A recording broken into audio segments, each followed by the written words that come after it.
People who try to reform schools in Boston know the value of role models. When a school shows a new approach can lead to better results, there's good reason to make sure the best practices are better known and more widely adopted. That's why the locally based school change organization, EdVestors, offers the School on the Move prize named for the former Boston school superintendent, Tom Payzant. This year's winner of the prize of $100,000 is a high school that recently moved from the Mission Hill section of Roxbury to Hyde Park. To explain the selection of New Mission High is our guest from EdVestors, the CEO, Laura Perille. Thank you very much for being with us, Laura. Hi, Chris. It's great to be back. By the way, talk about what this prize reflects, because this is not just one good year. Right. So the prize really looks at schools that have a rapid improvement rate over multiple years. So we look at about a 4 to 5 year period, and we track initially their improvement rate on academics, so using MCAS scores, but showing not so much their performance levels, but how rapidly they're improving compared to their school peers inside of the Boston Public Schools. So we initially identify the schools that are moving at least 50% faster than the district average rate of improvement to isolate that group of schools that is really getting traction. And then we dig down in sort of a qualitative process to look at what they did and what lessons other schools can learn from them.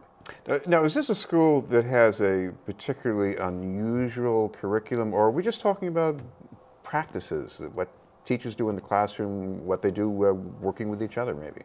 Right, so it really is a common set of effective practices that can be implemented and exist in a wide variety of schools. So over the years, we've had elementary schools win this prize, a middle school, high schools, pilot schools, as well as more traditional district schools. But we have found in researching these winners that they have all implemented a very common set of practices, which seem common sense, but the trick is really doing it consistently, aggressively, and regularly over time. And those schools get a demonstrable rate of improvement, and that's what New Mission High School managed to do. One challenge you could find in almost any school at any level is that a teacher can see there is one student, maybe a few students, who seem to be having trouble. So when that happens in New Mission, what's different about how people respond? So there's 3 really interesting things going on at New Mission. One is that they have an incredibly engaged group of teachers that have a practice of working together commonly and effectively. So they open their doors, they're in each other's classrooms, they talk about their students and how their students are doing. The second practice, which ties to the first of teacher collaboration, is effective use of data to drive instruction. So they don't just look at that kid who's not getting it. They sit down and figure out, what are they not getting? What part of the lesson I just taught are they not understanding? Oh, all right, I see they're having trouble with quadratic equations. Which of my teacher peers are really good at teaching quadratic equations? How come what I'm doing isn't working? Let me try their strategy. So it's this sense of teacher ownership and accountability for getting good results for kids, and then a very practical use of data that the teachers then put back into their practice to target instruction for kids. It sounds almost as if there's a sort of a backup math teacher, or maybe if the problem is in English, you're going to backup English teacher, that there is some special part of an important part that the teacher A isn't getting across. Do you mean there is a teacher B who can step in there and fill the gap? Well, it's more that by talking with peers who are maybe teaching the same subject matter or have experience teaching the same subject matter, it's not so much that teacher A leaves and teacher B takes over, but teacher A and B talk, and then teacher A goes back and reteaches the same material in a different way.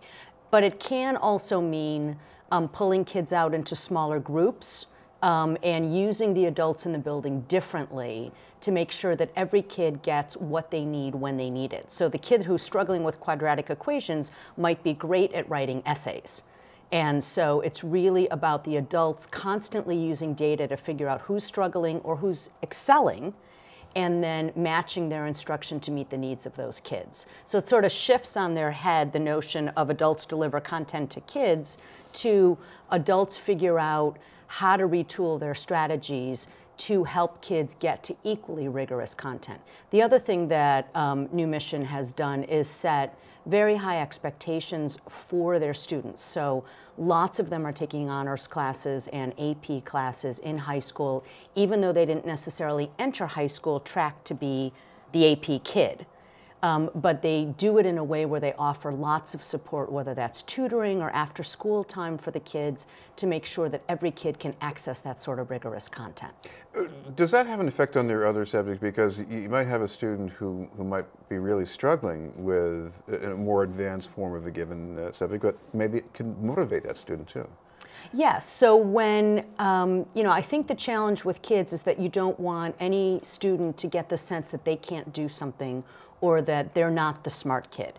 So by constantly retooling or treating them differently across different subject matters where they learn differently, the students get the sense that they may be struggling with this content, but it doesn't mean they can't get it. And so that sort of constant push, what we call high expectations matched with high levels of support, is something we see commonly and definitely saw in terrific display at New Mission High. You've been giving the award for what now, 7 years? This is the 7th year. So every year we hear about one winner, maybe a couple of close but not quite Sierra. But I think the idea is to get a lot more schools inching up, or maybe more than just inching. So how do you get to there?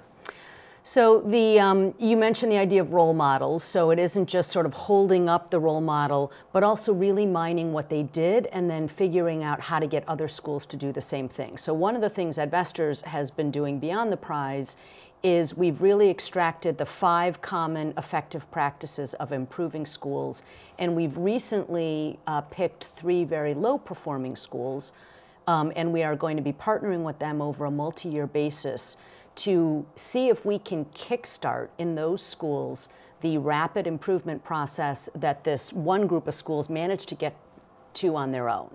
And it's not enough just to let a few of them get there on their own. We really need to figure out, as a district across the state, how do we do that in more schools? So we're going to be working with those 3 schools to see if we can come up with a set of conditions where that's possible. What we found is that the 5 common effective practices are not rocket science.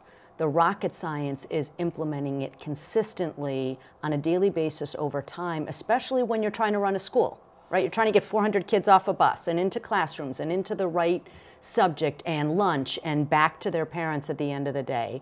And it's really hard to completely run a change process while you're also running a school. And I think that may be part of the problem. One more question you got to deal with is, do these schools really that show improve keep doing it over the long haul? Right. And I think that is really the ultimate question. What we've seen in the past 6 prize winners is that about 2/3 of them are maintaining that performance or improvement level. A couple of them are struggling. One of the interesting things that we have not yet really dug into is what stopped the schools that are slowing down. So is there something that we've learned that gets in their way that we could then maybe help other schools avoid? So that's a really interesting question I don't yet have a good answer to. Thank you very much for being with us. All right, great to be here. Laura Perille from EdVestors.